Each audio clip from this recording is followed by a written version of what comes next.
Ladies and gentlemen, a very warm welcome to AsiaPay at the Singapore FinTech Festival 2025. Every year at the Singapore FinTech Festival, we present the latest original insights on management, innovation and compliance. This is our way of contributing to the industry and society. I truly believe that the sharing of knowledge will create more knowledge, and the sharing of insights will generate more insights, which will in turn lead to innovation. Today, if we look back at 2025, we see a variety of trends, from the rise of stablecoins to the rise of agentic AI, and closer to home, various regulatory shifts. So what we will do today is to pick a few of these trends and deep dive into this. AsiaPay operates across 5 licensed jurisdictions, including Singapore, Malaysia, Thailand, Indonesia, and also Canada. And the question we ask ourselves is, how is the way regulators viewing the environment today different from what it was 1 year ago? And as a result, what operational implications are there and what tweaks do we need to make? Let's pick 3 markets to analyze in particular. First, on the overall, we see increasing regulatory scrutiny, and specifically in certain areas. For example, in Malaysia, the regulator, Bank Negara Malaysia, or BNM for short, they were comparatively more active this year than last year. For instance, in March of 2025, the BNM issued a policy document on complaints handling, mandating compulsory implementations in various areas, including accessible complaints channels, for instance. And then just recently in October 2025, the BNM published a discussion paper on asset tokenization, inviting feedback from the industry for use cases. And then we go to Thailand. The regulator over there, the Bank of Thailand, has been very active as well. Thailand shares its borders with both Myanmar and Cambodia.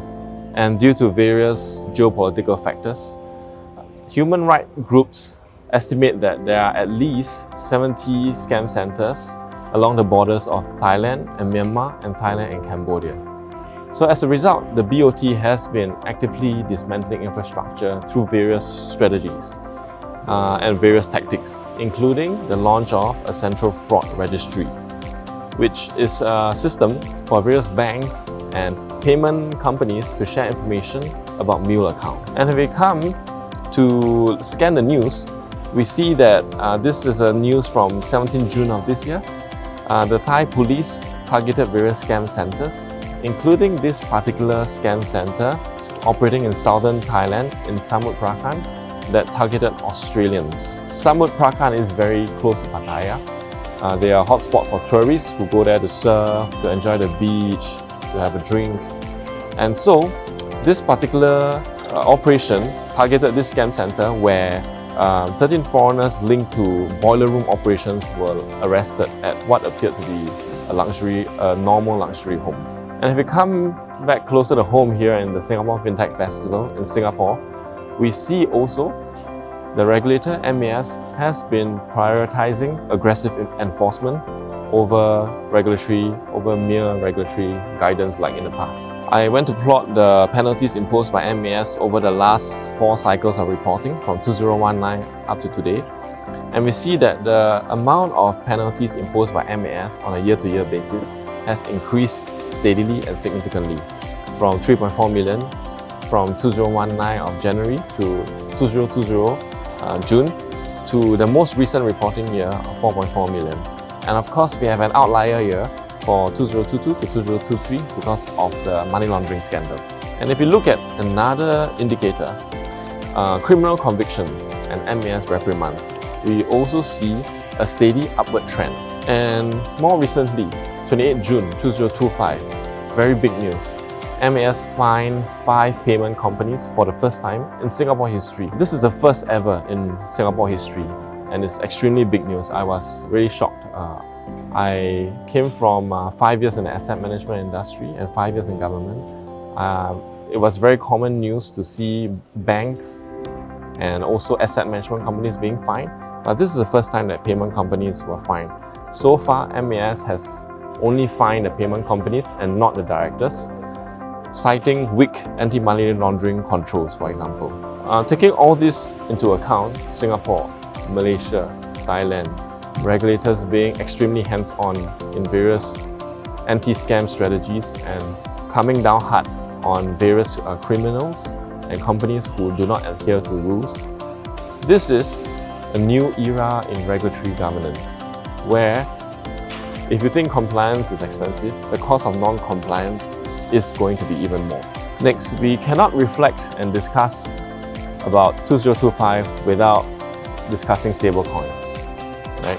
Stablecoins has been very big news. It has become very commonplace now, and because of the underlying technology, right? Blockchain technology actually resulted in crypto, and then now we are talking about central bank-backed digital currencies.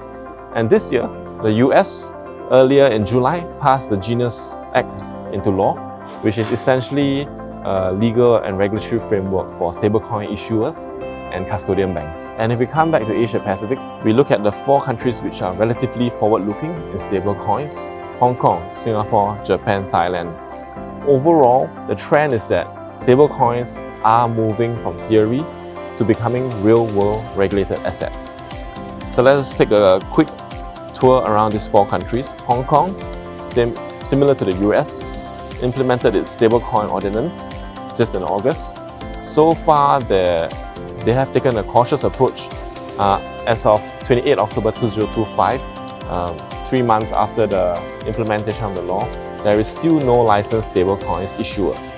And they have mandated a minimum paid-up capital of USD 3.2 million, minimum liquid capital of USD 300,000, and it has mandated also 100% backing of all outstanding stablecoins. Singapore, currently there are no licensed stablecoin issuer, and only 2 entities have received in-principle approvals for stablecoin activities. Japan, also transiting in terms of their commerce industry to become more cashless. In June 2022, Japan recognized stablecoins in their Payment Services Act. They made distinctions between various types of money, fiat, digital money type, crypto asset type stablecoins, and they have also mandated that stablecoins must be pegged to the yen. And interestingly, just last week, Japan launched its first yen-pegged stablecoin, the JPYC, from a FinTech. And Thailand also very active. The BOT issued policy guidelines on how stablecoins are to be regulated. So stablecoins, like that of Japan, can be either pegged to the baht or foreign currencies. So Thailand, similar to Singapore, has currently no licensed stablecoin issuer. It's operating mainly in a regulatory sandbox, cross-border stablecoin payment trials. So the implications is that for us, at least in AsiaPay, we have been extending our conversations beyond business as usual, beyond payments, cashless, online, soft POS and so on, and into stablecoins also. Because we believe that stablecoins will become a mainstream B2B rail. And having knowledge of the various regulatory nuances will help us to stay ahead of the game and stay in the game. It is common knowledge that a lot of the economy and industry is driven by regulation nowadays. And among the team, we are also gearing ourselves up in terms of mentality, in terms of knowledge, to prepare for compliance, for example, in the area of daily transaction monitoring, to extend onto the chain. So the conclusion, I would like to end with a big picture conclusion. It is my hope and wish that all of us in our jobs and in our roles as directors, management, we find purpose, drive and joy. This is a concentric circle model.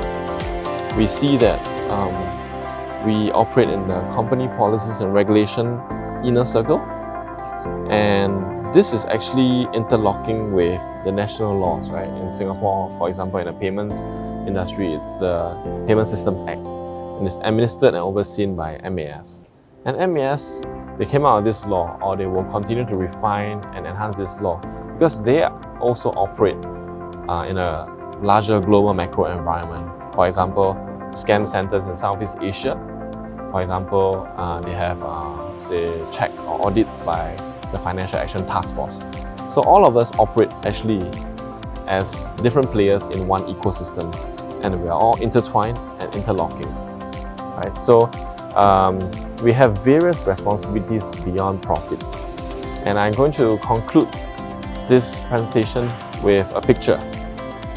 This is a picture of various scam victims. There were more than 700 of them who were rescued earlier this year in 2025 from a place called Ban Ban. It's 100 kilometers north of Manila, the Philippines.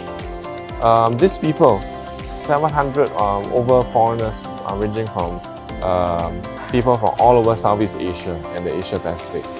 They were lured to Ban Ban, or to Philippines first, to Manila, with job prospects,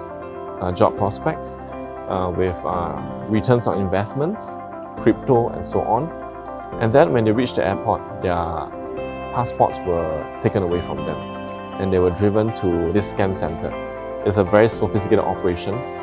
One of them managed to escape and brought the police there, and that's why these people managed to escape.